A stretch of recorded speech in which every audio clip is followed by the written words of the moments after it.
Hi guys, it's Calypso, And Davy. and we're on a Disney cruise. I know I did not film most of it, but whatever. And today we're going to the Bahamas to do a Fortress exploration, pirate museum, rum tasting, and fish fry. indeed, and I will be filming that. I'm so excited. Anyway, like, comment, and subscribe if you enjoy the content, and follow us on other social media to see things before they get posted. Love you guys. Alright, we see you in a second. Over to your right where you were getting ready to pass the rum cake factory. Now this spot is a big hit amongst our guests.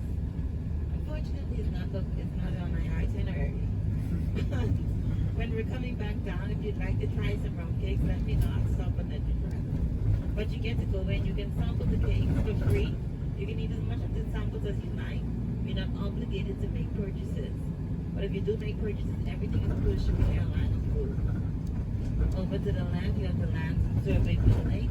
You notice the color, the flamingo pink and white again. Our official color for our government building.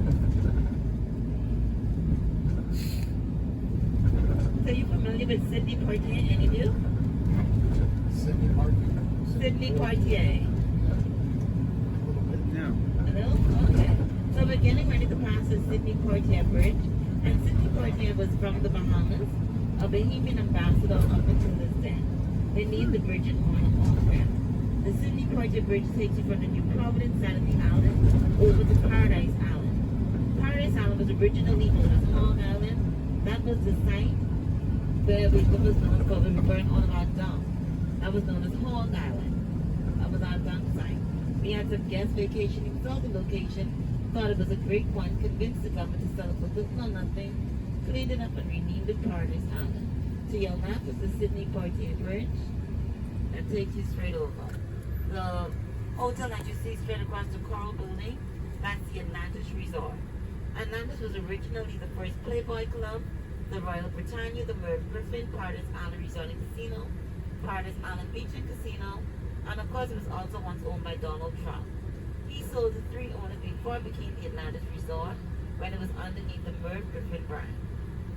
So for us in the Bahamas, like how you have Donald Trump as your president, we know him more as a hotelier and in the pageantry arena.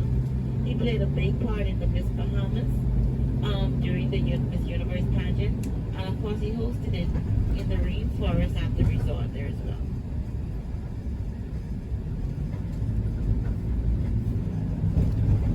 The second bridge that we're getting ready to pass is the Portishead Bridge, which is the original bridge.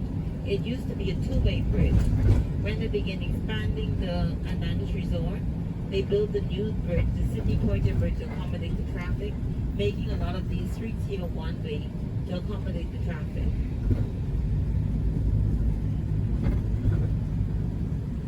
But to your left, where you see the black and red ship, that's an actual pirate ship. And yes, this used to be pirate territory. We do not have pirateering over here in the Bahamas anymore. We now have politicians. But you can now get on the pirate ship. Sorry if any politicians in here.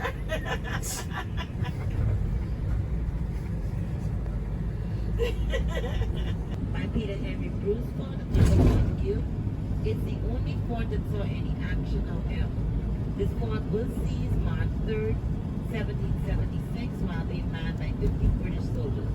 200 U.S. Marines were able to come in, capturing this fort, taking the then Governor Brown, back to the United States as a prisoner. So we were territory of the United States for a short period. Underneath a treaty between the United States and England, they handed the country back over to the British. But they learned that the British was holding a high-ranking U.S. officer they felt would be beneficial in their fight for their independence. So they traded the freedom of the British governor that they had captured, Governor Brown, for the freedom of that officer.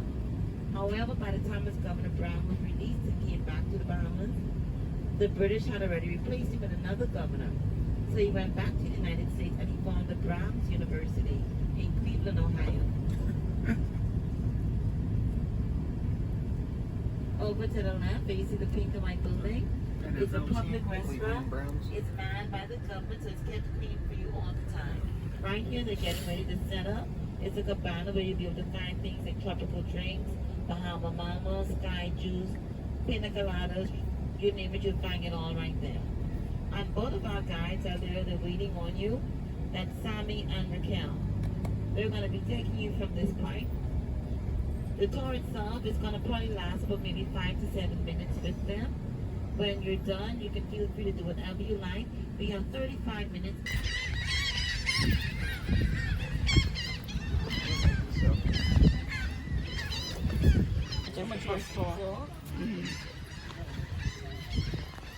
Okay, a pleasant good morning. Okay, so once again, welcome to Fort Montague. Fort Montague was built in 1742. It is the smallest fort in the Bahamas, oldest fort, but it's the only fort that saw action. The first time this fort would have seen action, 1776, and that was by the Americans. But dating back then, America was fighting for independence. Under Commodore Ezek Hopkins, the U.S. Marines would have gotten started. And so the U.S. Marines, they had their first overseas amphibious mission on foreign territory. That mission, go out and search for gunpowder for the fight and the journey to England. This was that stop. So March 3rd, 1776 at 12 noon, 200 U.S. Marines entered from the eastern end of the island. They came, seized, and they captured Fort Montague from the British. The British had 50 soldiers manning this fort. The 50 soldiers saw that they were outnumbered. So what the chief lieutenant in charge did was walk over to meet those Marines, waved his white truce flag, willingly surrendered and said, "Hey, you can have it. We surrender. All we want to know is why you're here." The Marines replied, "All we need is some gunpowder and then we will journey on." But unfortunately, there was no gunpowder in this fort.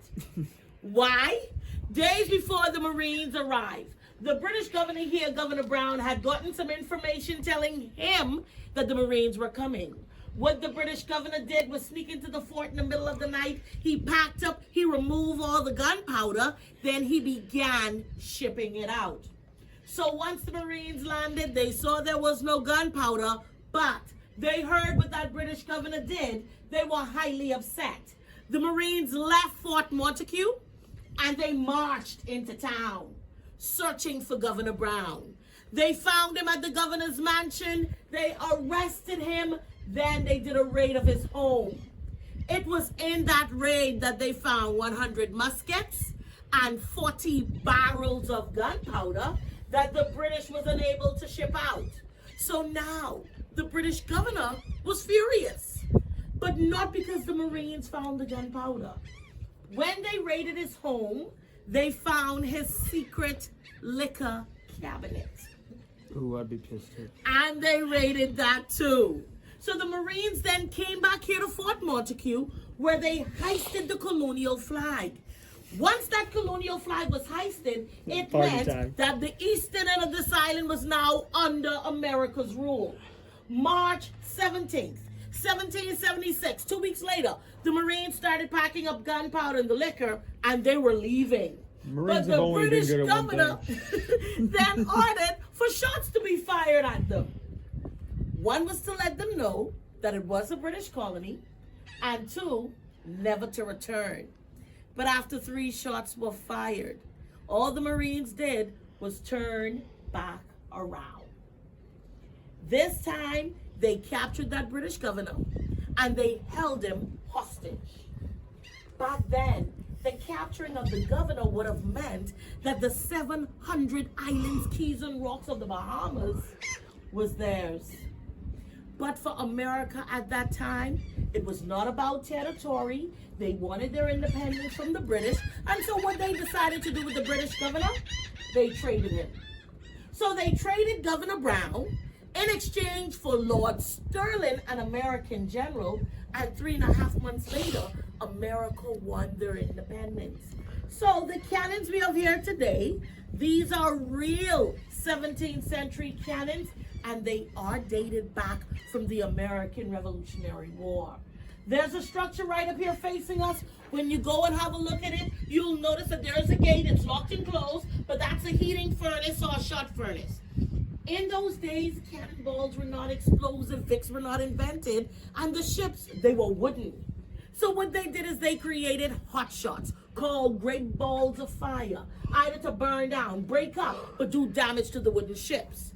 This middle section here, Ford's most protected room, this was the powder magazine where they would have stored their gunpowder. At one time, there was a roof. Attached to the roof, a second structure that went 40 feet up in the air. Oh, that tower. structure was a guardhouse where the soldiers rested and a watchtower. But the problem was the British built it out of wood. 1929, a very bad hurricane blew it down. So now as you explore, I do want you to kindly and carefully watch your steps as you go around. The cannons, they are pretty long. They come all the way out. So you have to be careful how you maneuver your heads. And once you're done, if you have any questions, I will be right at that exit. I do want you to stop back. Feel free to ask. My name is Raquel, and this has been a live recording. So enjoy. Thank you, Raquel. You're welcome. Thank you, Raquel. Thank you. I'm just in awe.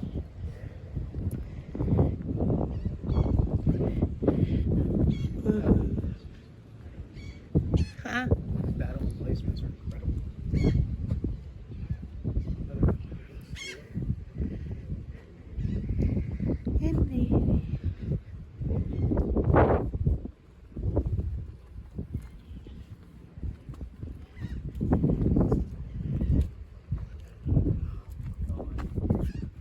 Now that gives you the real.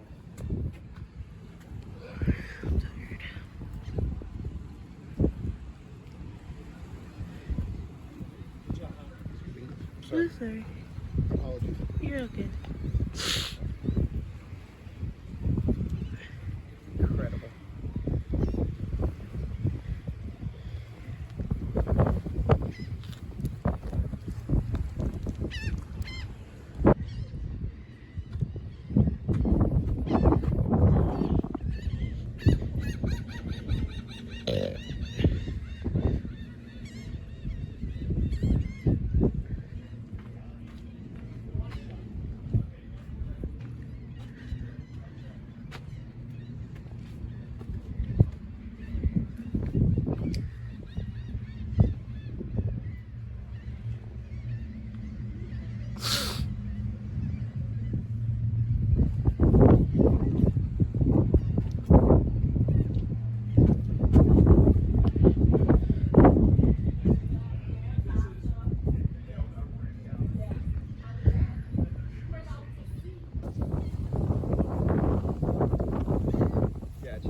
Built in the 1600s, bomb priced by pirates in the 70s. Still open and operating.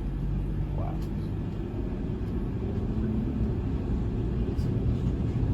I'm right in the hospital there. Denomination. Anglican right here. You're gonna be going right over across the street on their next to a library in 1873. It was a 16-cell prison that had never been fully occupied. Straight ahead where you see the red shutters and doors was our first quarters. So it used to be from court straight to jail. They didn't waste any time. And you see the monument where those guests are standing around, that is known as the cenotaph. And that was placed there because some years ago we had one of our naval ships that was bombed in Bahamian waters by Cuba, by Castro. So they did apologize to the country, gave the government some money, but didn't bring life back. The Presbyterian Kirk Church, established in 1810 by the Loyalists, and they came here seeking religious freedom. They were granted the land by Queen Victoria. Just beyond it, you have the Government House, also known as the Governor's Mansion, and this is the official residence for the Governor General since 1801. Our Governor General is the highest office in the country. Like you have a president, we have a prime minister. Our prime minister is elected by the people every 5 years from our general election. But our governor general is appointed by the prime minister. Right there where it says I Columbus love the cannon at the 1492, base of the steps. there was a statue of Christopher Columbus that was placed there in 1830. It was removed 2 years ago, September 17. After our kids began to question the government wanting to know why is Columbus considered a hero for the deeds and the crimes that he committed against the first settlers when he came and he could not discover the place if he met people living here. The government being forced to respond and make Christopher Columbus officially our first tourist. But we don't like to lose holidays, so we kept the holiday. The holiday is now known as National Heroes Day. So instead, we get to celebrate Bahamians both alive and deceased that have done well in the country. We no longer celebrate Columbus Day anymore. Straight ahead, you have our country's national flag. The colors are the black, gold, and aquamarine. I do not know who put that flag up, but that is not our flag color. I'm going to show you a true representative of our flag soon. Somebody put they did that soon. Our blue is a little different. That is not blue. It's more of an aquamarine forest with our flag. That's odd. The aquamarine in our flag represents our water. The gold represents the sun and the sand. And the black represents the strength and determination of the Bahamian people. But if you notice, the black is in the shape of a triangle. And that's because it shows us coming together as one person, one people moving together in one direction.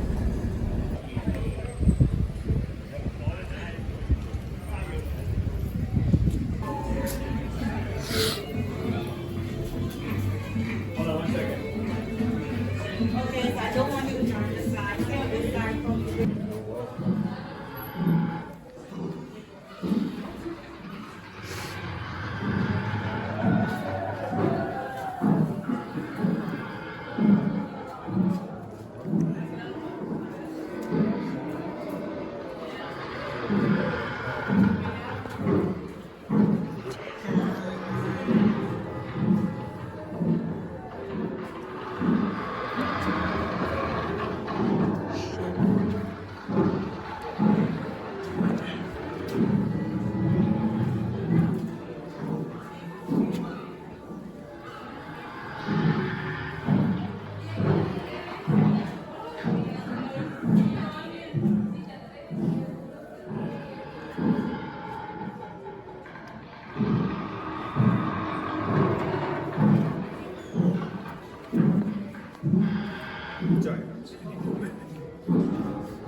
True or false question. What's it say? True or false, a typical pirate ship is a two-masted shooter with a black hull. No. False. Yeah. It's a dinghy practically with a single sail. Yeah. Yeah, that's one.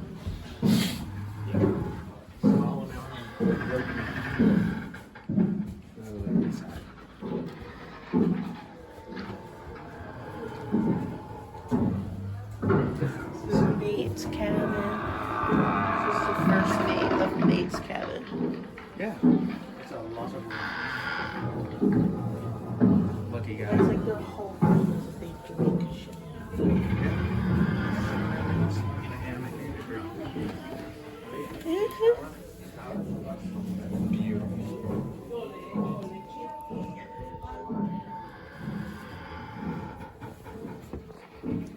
From the thing, can you tell me, was that real out? Is that actual line?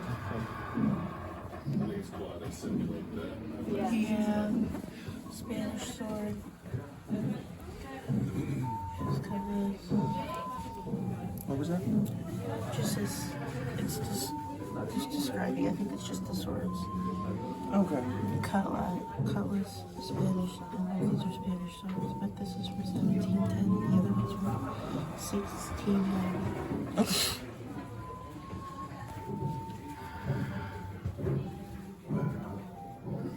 This cutlass is so sick. 16.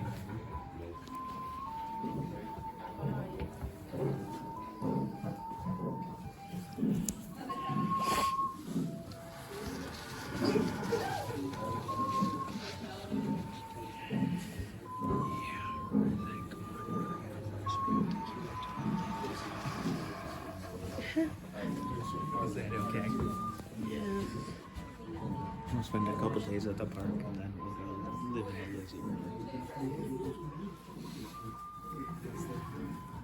And then do this.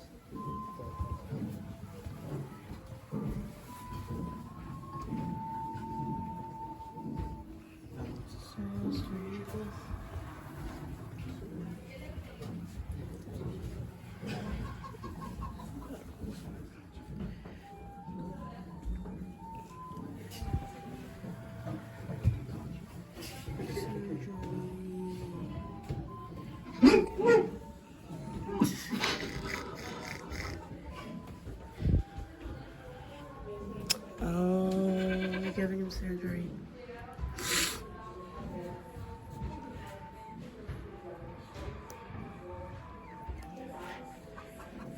They're performing surgery. Huh?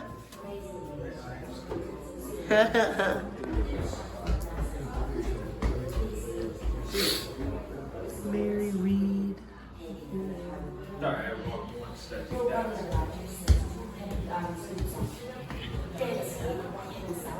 Haven't heard word of their pursuers at higher level. They lived under several projects.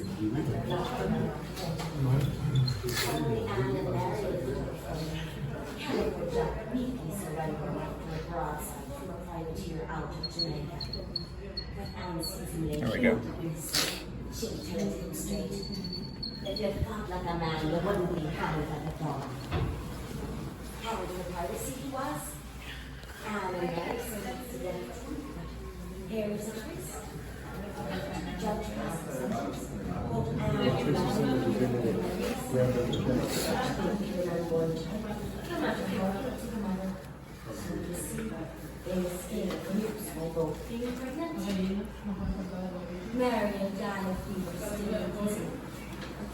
No record of Anne's execution will ever be found. True or false, fighting pirates get parents. Many pirates kept parents. True or false? No. True, actually, so fuck you.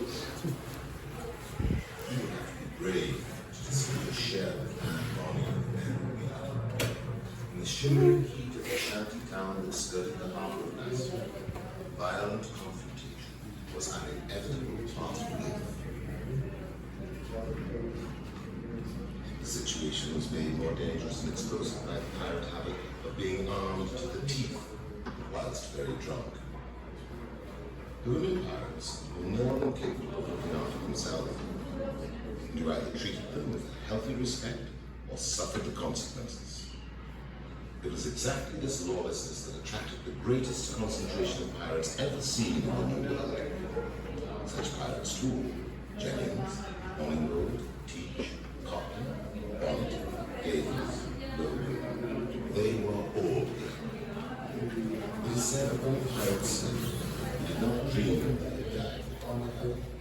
We dreamed Yes, of turning to problems. it was This Treasure was map with the X marking the spot was devised by pirates. Wild Big Turkey. No, it was Treasure Island. Yeah, it's a movie. No, I know. It's a great Disney movie. Actually, one of the best Disney movies. Pirates often made their victims walk the plank. No. That's correct. That was false. Never. There's only one recorded instance of that. Before. It's a powder horn in the flintlocks. I love it. I want the powder horn on the flintlock. Those are purdy. What era? 1720. Wow. 200 years. 300 years now. 300-year-old gun. That's incredible. It's probably been fire as well, which is nuts.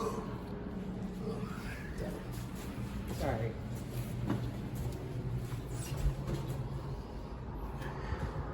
It was common for pirates to bury their treasure. False.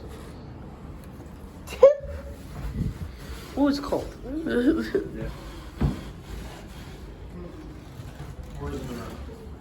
Oars of what? Oh, okay. It's true. Look up any pirates. They all squandered. They all squandered their wealth. You don't really expect it to be like just that way. Yeah, okay. That's very swag. Black arts.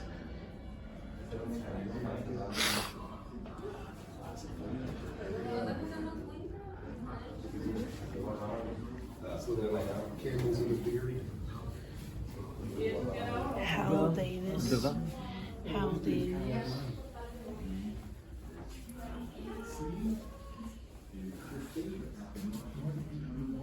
His name. I would guess no. But the answer is It was not probably yes. uncommon for pirates to have The answer, Rolex or iPad. it was probably very common. Yes, it was very true.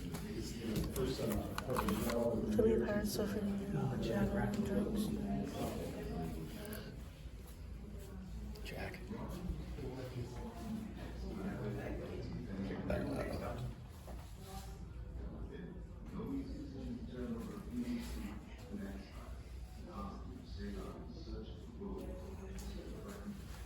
Pirates usually flew a black flag with a skull and crossbones on it. Not the skull and crossbones, but the black flag. True, although some pirates had personal flags, the skull and crossbones or Jolly Roger was generally adopted by pirates in the Caribbean in the 1720s. Oh. Blackbeard.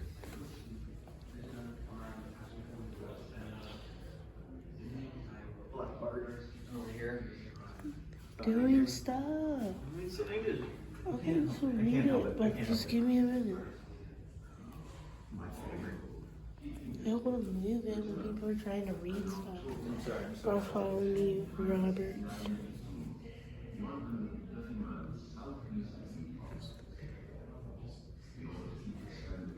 True or false? Pieces of 8 were the coins most used often by pirates.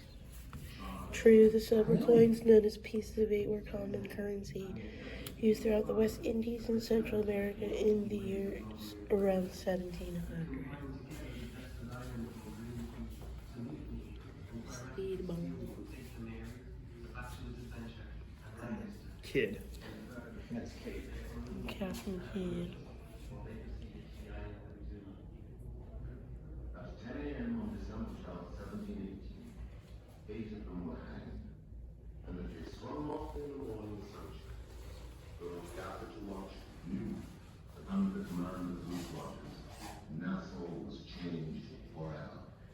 On July 26, 1780, Captain Woods Rogers, commander and ex-privateer, arrived as governor with combined naval and marine force to wrest the island republics from the British. He was sent by King George So cool. strong box. His face scarred from past times, his reputation formidable. The pirates knew that Rogers was no foppish puppet of authority. He was a tough, workmanlike seaman who had spent his career running shows with the likes of these pirates. 1718. This man threat business. In fact, Captain Rogers was determined to use any force necessary to suppress the rampant piracy of Bahamas. His position was, however, undermined by lack of support from the Crown, and the force that he arrived with was decimated by cholera. In the face of the epidemic, the commander of the naval force, Captain Whitman, chose to leave and take his naval ships with him. Torture devices? I love torture devices. The press yard.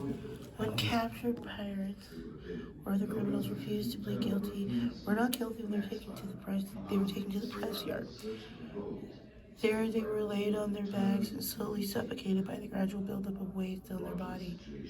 The Scottish pirate John Gow was subjected to this torture in 1724. He did not resist for long and agreed to plead not guilty. He was subsequently condemned to death for murder and piracy, and he was hanged. That'd be crushed or hung? Probably honestly hanged. At least with being hung, you have the chance of just snapping your neck. Right. If you're heavy enough. Well, they designed it to do that. Death mask. Reed Elding. In 1699, Nassau was a common retreat for pirates and illegal traders, and the reciprocal for all worlds. Governor Nicholas Webb retreated from the Bahamas, appointing Red Elding deputy governor to take command in the face of the growing problem. Elding took his role seriously and captured 5 notorious pirates, 4 of whom were hanged. In 1701, a replacement governor arrived, Captain Elias Haskett, whose rule was described as arbitrary and tyrannical. Haskett attempted to imprison Elding for piracy as he imprisoned others in order to extort money for their release. But the inhabitants of Nassau said rose up. Through Haskett in prison, elected President Ellis Lightwood. It was not until the arrival of Woods Rogers 16 years later that anyone else stood up to the Nassau pirates. Cool. Tis a death mask. I know.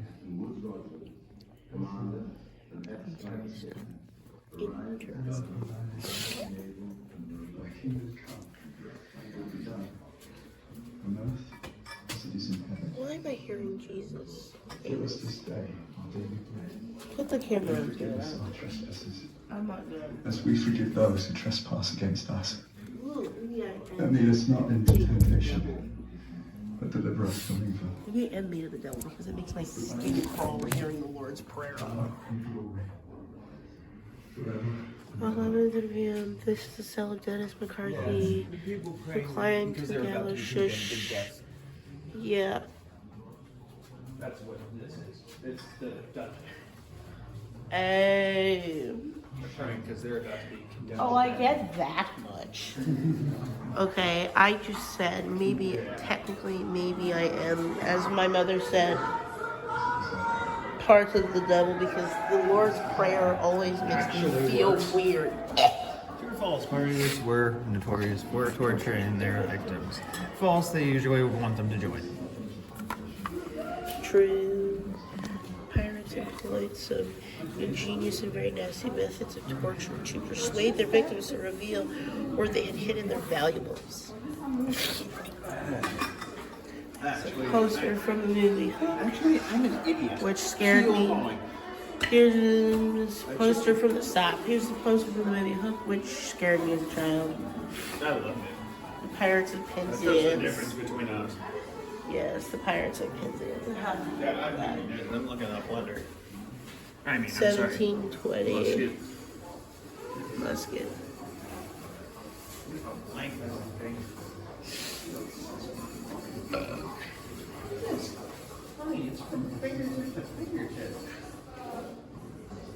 Beer Lane. What's a muzzle? That's a giant. England, 1950.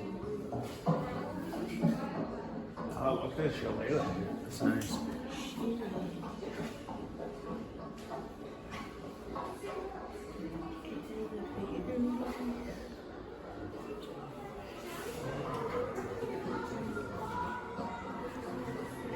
This is just some random things like the Black Spot, Captain Hook from the Hook from Is the hook some real stuff. in any way, shape, or I form? think it's from a movie to maybe prop. That's what I figured.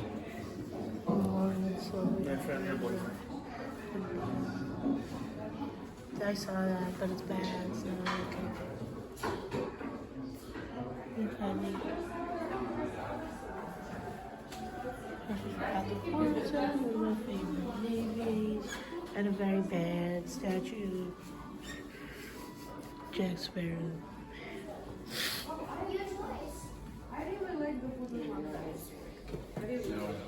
Lots of little cute. Very cute little gifts.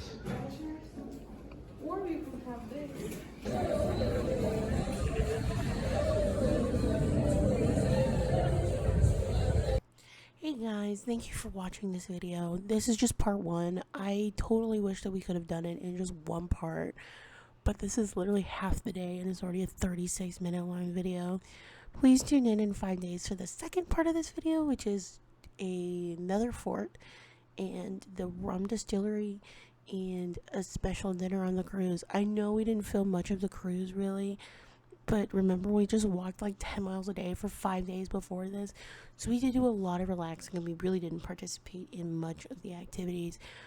But our next cruise, which is going to be next year in May, we're going to take an Alaskan cruise and we are going to do all the activities. Please stay tuned for that. Anyway, we will see you guys next time, and thank you for watching, and please like, comment, subscribe, and tell us what your favorite part of the Pirate Museum was, because I know mine was definitely the super botched Jack Sparrow figurine that's just immediately thrown in your face at the exit.